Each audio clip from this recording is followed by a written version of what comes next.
Hey guys, it's Rahim. Welcome back to the channel. If you're new to the channel, smash the subscribe button because I talk about property investment, personal development, and how to gain financial freedom. Look, before I get to this video, I've got a massive favor I'd like you to do for me.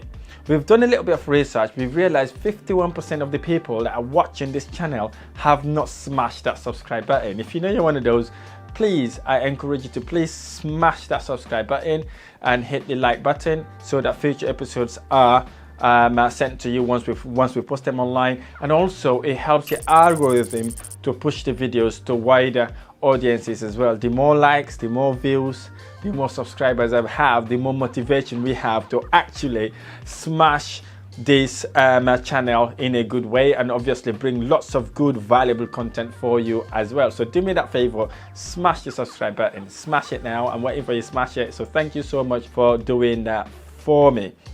And yeah, I look forward to sharing so many stuff in this video. The more views, the more sharing I've got. That's what motivates me and encourages us to bring all this stuff to you. If you'd known how much effort and input has been put behind the scene to get this to happen, you'll be absolutely amazed. So thank you for doing that for me. Let's get to it. In this video, I'm going to share with you the 8 expert tips to building your dream home. You see, most people have a dream to build their own home, a place where they can call home, and ultimately build it the way they want to build it instead of buying it off the shelf and then just get on with whatever that property come up with. So in this video, I'm going to give you 8 steps to taking over to build that dream home to the way you wanted it. You mold it and design it the way you want it. So if you want to learn how to do that and ultimately able to use that property as a template to go and buy more homes that you could develop yourself, this video is for you. So the number one thing you want to think about when you're building your own home is to define your vision. The vision I'm talking about here is kind of visualizing how you would like your home to look like. Considering the size, the style, what sort of style? Is it modern style? Is it retro style? Is it old style? Is it a style that can stand out among all the properties around you? And how many number of bedrooms do you want? You want 2, 3, 4, 5, maybe 10 bedroom, whatever that may be for you. And where do you want the property to be at, right? Is it close to city center? Is it kind of outskirts of a city center in a catchment area where you kind of drive to get to wherever you want to go, but perhaps you are very close to a very good school, maybe a golf course, whatever that may be for you. You need to think about the location wise. Also, if you're looking at big cities, do you want to be maybe close to London or maybe close to Birmingham, Manchester, Liverpool, wherever that may be for you? You need to be thinking about that before you even start thinking about looking to a place where you want to develop your home. Most importantly, the features you want in your properties. Is it double glazed, triple glazed? Do you want it to be a smart home, for example? Do you want that home to have an office, a gym, a meditation room, a swimming pool, whatever that may be for you? You need to kind of visualize that. You bring that into your vision so that then when you sit with your architect, you've got an idea of what you want your house to may look like.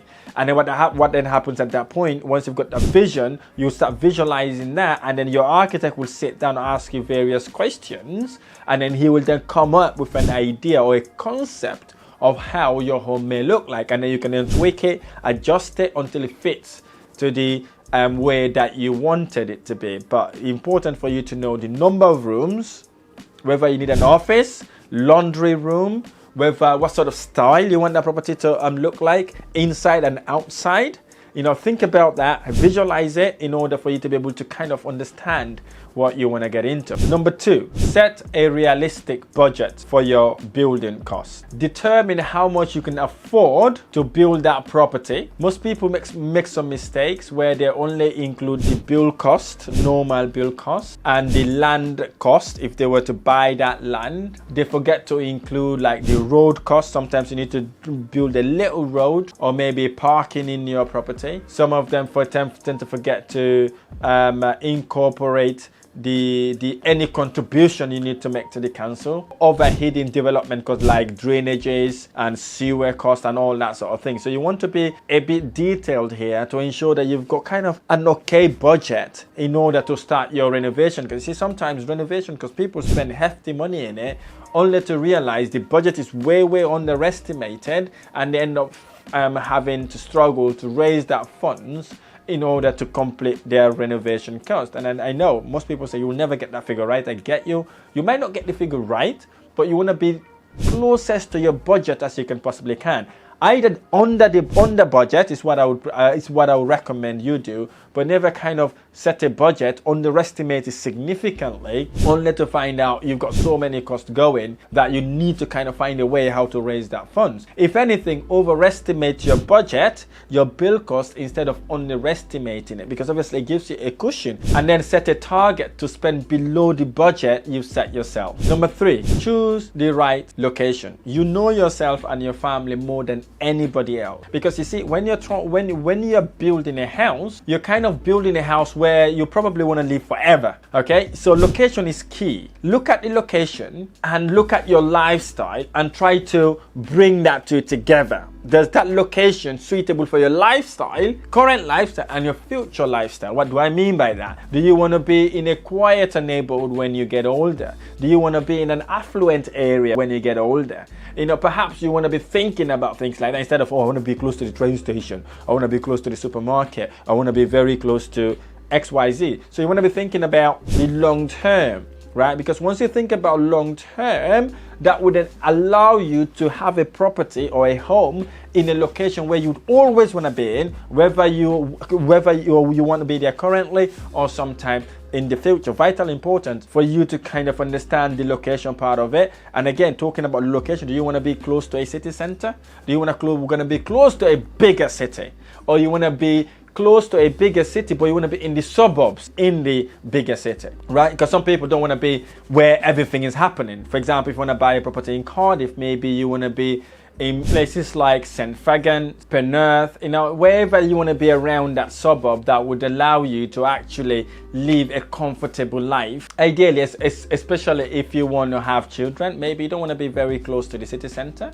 You want to be in a place where it's a bit quiet, and obviously it distracts your kids from actually going to town centers or shopping centers, places like that. So maybe you want to move a little bit further away in order to allow them to be able to have that quieter surrounding with less distraction. Number 4, hire professional tradespeople. This is one of the most difficult part to building a property or renovating a house, is getting reliable tradespeople that you could work with to see your project to the end. So it's one of the difficult things to do, but I'm going to share with you now how you can overcome stuff like that. So it's important for you to assemble the right type of tradespeople to renovate or to develop or build your property. It would include your tradespeople like your builders, and it would include your interior designer. So these are the main people you want to bring in. But architects and interior designers are kind of okay to manage. The people that are very hard to manage is the builders. The builders, this would include your plasterer, your electrician, your plumber, and the other people that are doing the landscaping and all that sort of thing. So it's very difficult to manage these people. So in order for you to actually employ these people, there are some certain things you need to do.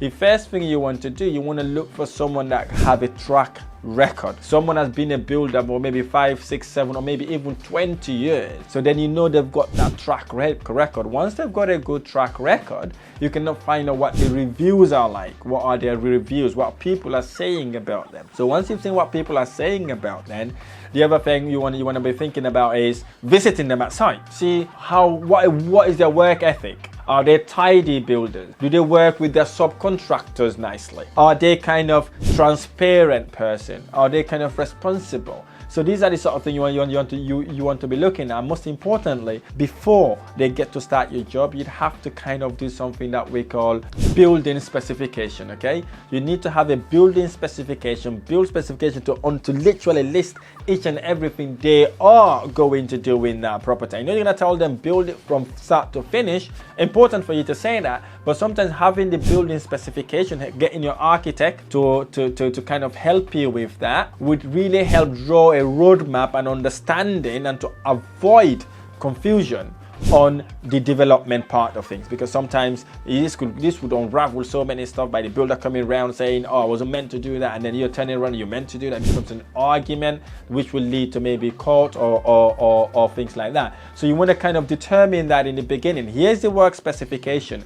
So once you've done the work specification, you're gonna got to do another important thing. This is important, if not the most important thing, an agreement. This agreement would involve obviously an overview what they need to do, which is supported by the work specification, and also how and when you release payment. Very important, because obviously you're not going to be paying them all the money. Hopefully, if you know what you're doing, you're going to pay them in phases. So what work will they have done in order to release payment? Okay, very important, because if you don't do this, you will not be able to manage the project. And if you work with builders, they will pressure you to make that money, no matter what, to make payment. So you don't want to do that. So once you've got the work specification, you can get them to move it around if it's not kind of sequential in terms of the way they do the work. Get them to move it around, and then you sit down with them, say, once you've done from A to D, for example, I release this certain amount of payment. And now, very important, before you release that payment, also the work that they've done needs to be inspected. Now you may be thinking, how do I know they've done the job right? How do I know whether this is really time to release the funds? If you haven't got that idea, or you're not experienced, if you've got someone who's mentoring you, coaching you, they will give you a pointer of what to do or how to inspect the works. Should you not have that, or maybe you want to be 100%, get a surveyor to come round.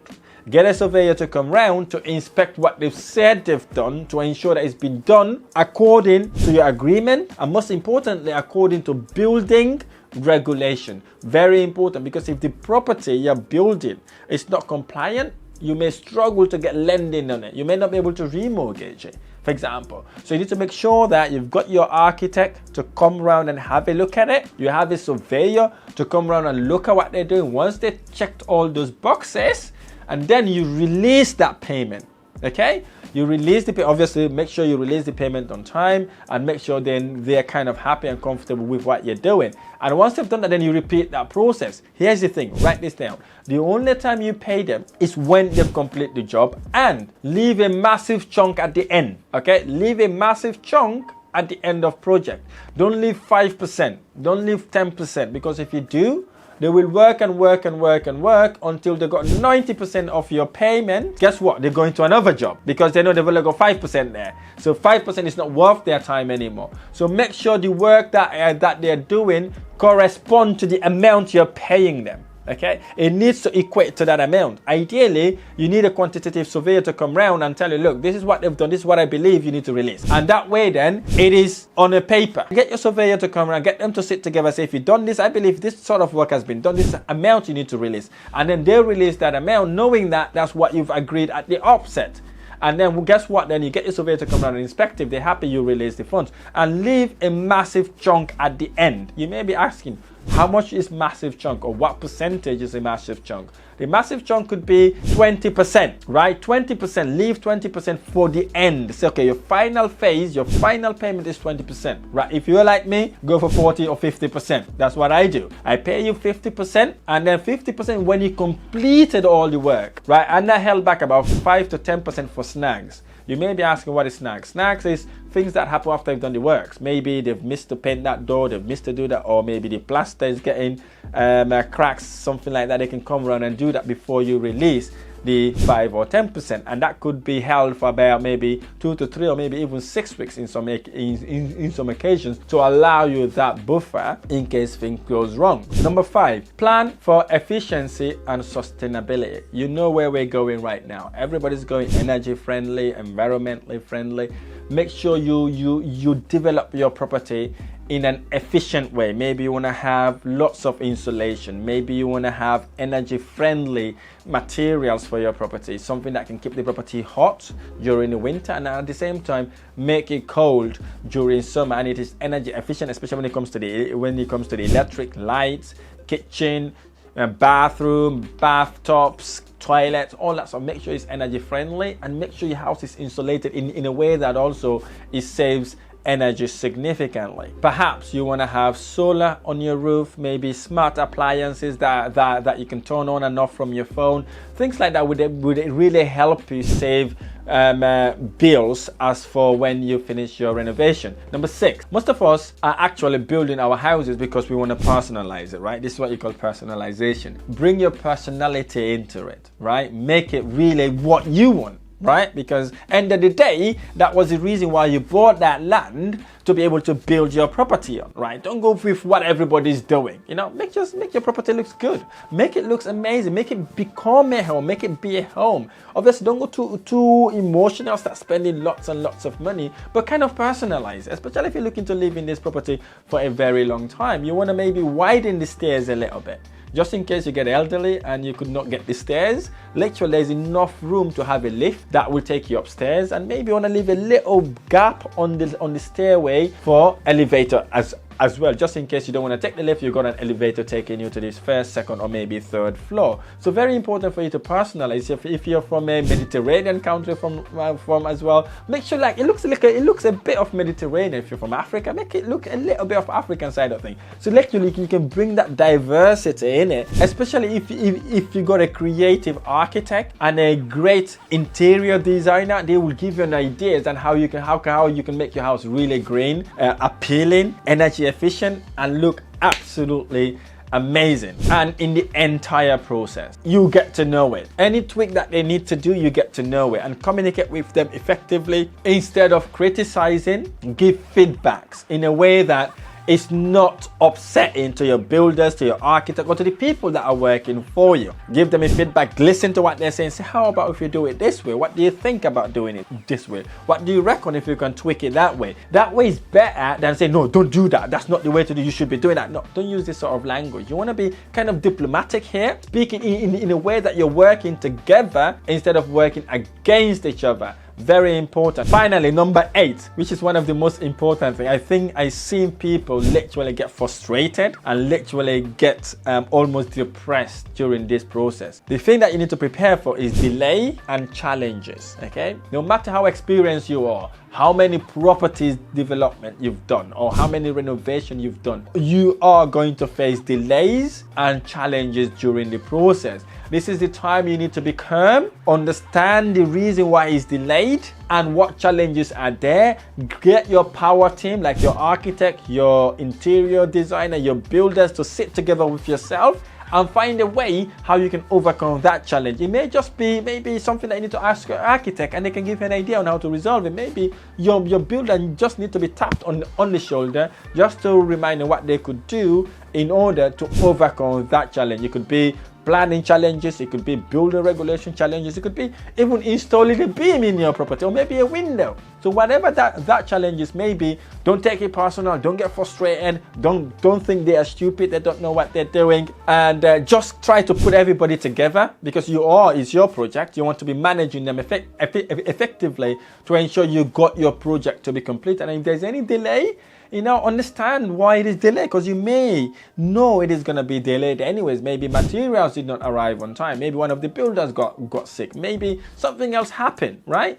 Just kind of put that in your perspective, knowing you might get delayed. And the thing about renovation is hardly to complete it on time, right? I would say maybe 60 to 70% of projects never complete on time. Just have that room there as well. If they're saying you're going to complete within, say, 3 months, maybe you want to do 4 to 5 months in your head as an estimation, just in case something goes wrong, or maybe something did not go the way you wanted it. Maybe you've got challenges there, or maybe the building regulation surveyors, for whatever reason, could not turn up to inspect the property. Whatever that may be, you have to factor that in, and do not get frustrated. Very important, because once you get frustrated, the builder gets frustrated, the architect gets frustrated, the people working for these people get frustrated, and guess what? Your property development goes to standstill. It doesn't go anywhere. I really hope this video has been helpful.